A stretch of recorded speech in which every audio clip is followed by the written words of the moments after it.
Hello, welcome to Horror Monster Collectibles, where today we're going to be taking a look at the brand new A Nightmare on Elm Street replica Freddy glove from Trick or Treat Studios. So let's go ahead and spin it around and take a closer look.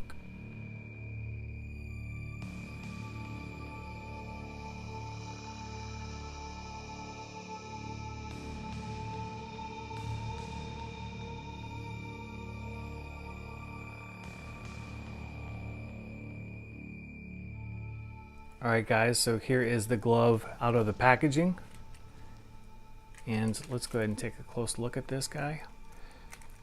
Now, I will be the first to tell you that while I love Freddy and I know a lot about him, I'm not a glove aficionado. Like, I know that there's some of you guys out there that know the color of the rivets and, you know, if this piece had a little nick on it or whatever, down to the finest detail. I am not that guy. All I'm going to do is I'm going to show you what Trick or Treat provided, and which looks, you know, pretty close from, I want to say, like a novice or, you know, glove guy. But let's go ahead and take a look. We have the rivets seem well done. We do have good movement in all of the joints.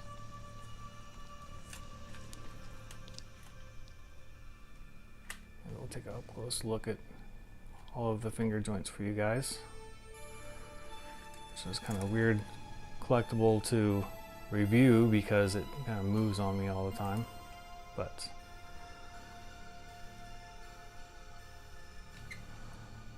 about the only thing I know for sure as far as detailing on the original Nightmare on Elm Street was this piece. And that is replicated.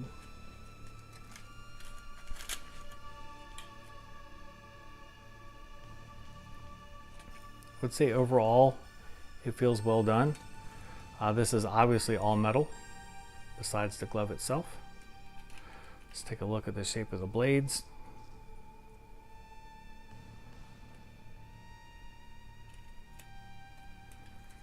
The blades are not sharpened.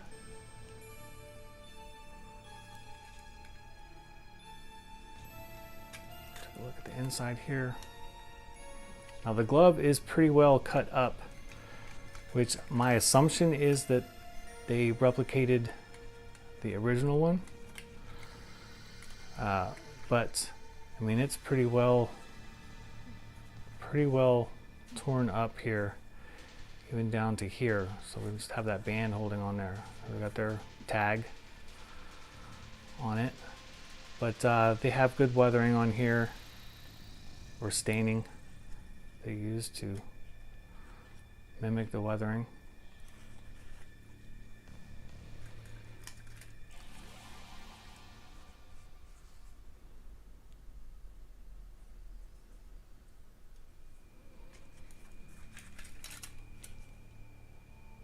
But so far, overall, I do like it.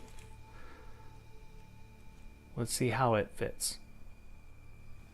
Okay, so here's the glove on, and I have what I would call normal size hands, length fingers. But getting the glove on is a little bit of a pain.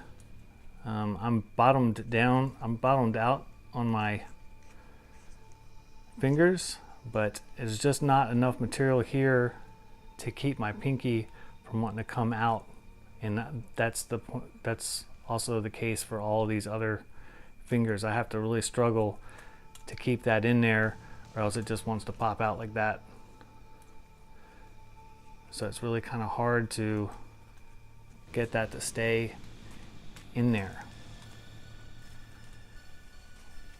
And again, it's all the way down. Thumb fits good. Look at the articulation.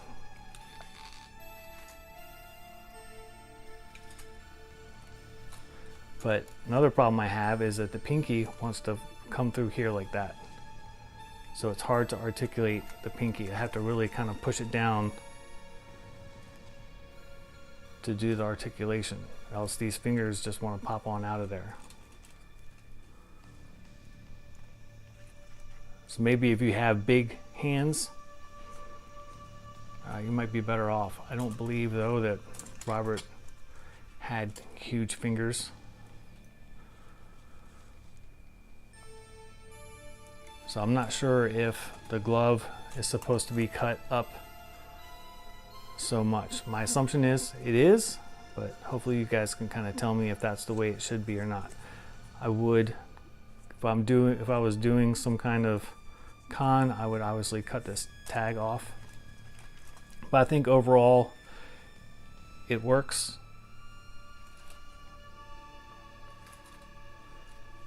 Now my intent for this is not to wear them.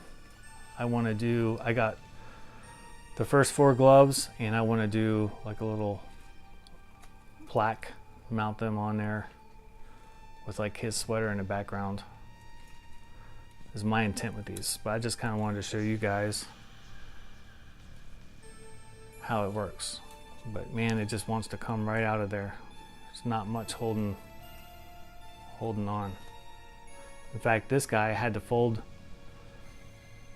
the flap down just to kind of keep my pointer finger in there, or else it just comes right out the hole.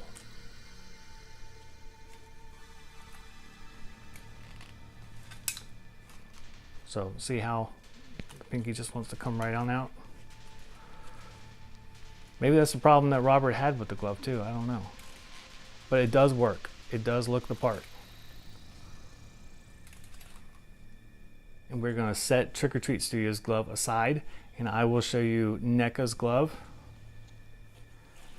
And this is their version. Now this is I think it was like 70 bucks, and which is quite a lot cheaper than the $200 Trick or Treat glove. And there are some differences on here.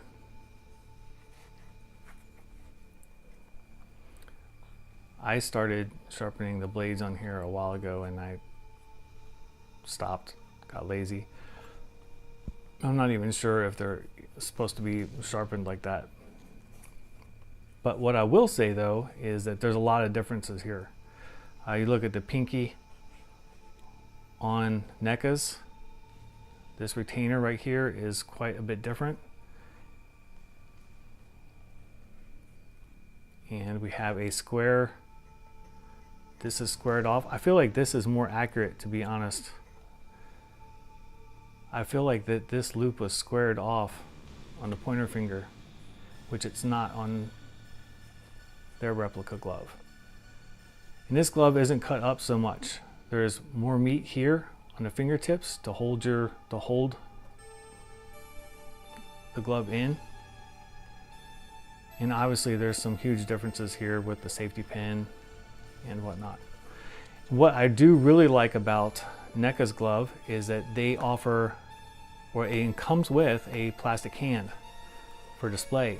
And it even has like the little Nightmare on Elm Street logo on there. So you can just kind of, it's got a little base and you can just stand it up and it works great for display. And considering this is $200, I don't understand why they couldn't have included any kind of way of displaying this thing. But yeah, so there's some pretty good differences between the two. Let's go ahead and take a look. Just in colorization and wear.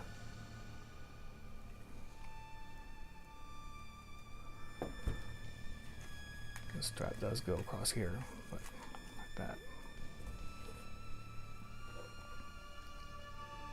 But just quite a bit different. I take that back. Let's take a look at this guy. There we go. Good grief, that's a lot to manage. Sorry guys. I'm sure all you're hearing is clinking around. But yeah, that's the difference between the two. It looks like the blade shapes are about the same though.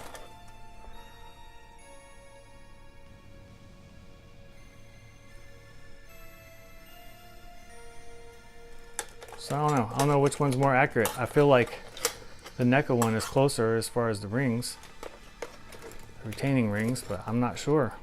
There's a lot of differences here. And finally, I wanted to show you guys a comparison shot of the 4 different gloves from part 1, part 2, part 3, and part 4, all by Trick or Treat Studios.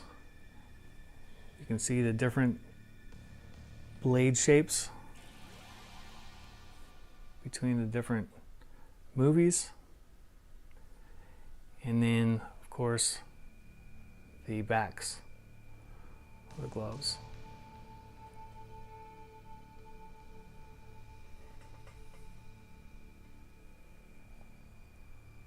And then here they are, just reversed, so you can see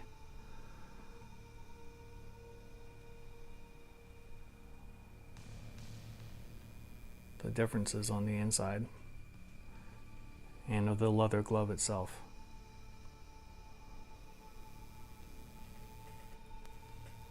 Alright guys, so that's about all there is to go over on this replica glove.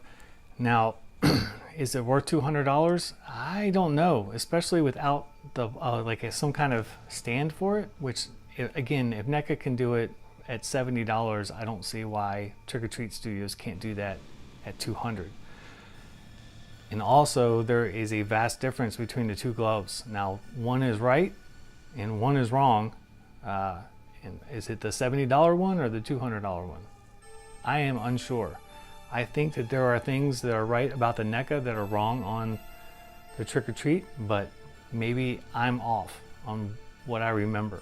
Anyway, feel free to leave any questions or comments that you have on this piece. If you know for sure on Freddy glove stuff, if you're an aficionado, I would love to hear from you on whether the Trick or Treat Studios is accurate or inaccurate, or what is wrong or what is right about it.